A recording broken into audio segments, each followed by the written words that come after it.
എമ്പുരാൻ എന്ന സിനിമയുടെ റിലീസിന് വേണ്ടി എല്ലാവരെ പോലെ ഞാനും ആകാംക്ഷയോടെ കാത്തിരുന്നു. അങ്ങനെ ആദ്യമായിട്ടാണ് ഞാൻ ആദ്യ ഷോയ്ക്ക് ഒരു പടം കാണാൻ എത്തുന്നത്.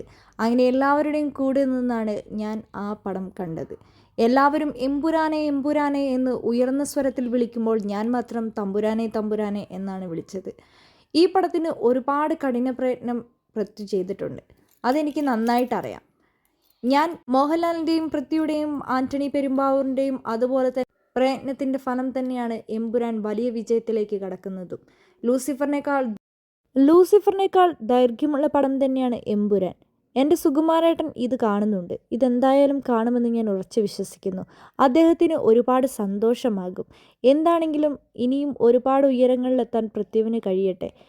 ഈ പടം മലയാളത്തിൽ വലിയൊരു ഓളം തന്നെ സൃഷ്ടിക്കുമെന്ന് തന്നെയാണ് എൻ്റെയും അതേപോലെ തന്നെ ഇതിൻ്റെ പുറകിൽ പ്രവർത്തിച്ച എല്ലാവരുടെയും പ്രതീക്ഷ. ആ ഒരു പ്രതീക്ഷ തന്നെ തുടരട്ടെ. ഈ പടം ഒരുപാട് ദിവസം ഓടട്ടെ എന്ന് തന്നെയാണ് എനിക്ക് പറയാനുള്ളത് എന്നാണ് മല്ലിക സുകുമാരൻ വ്യക്തമാക്കിയത്.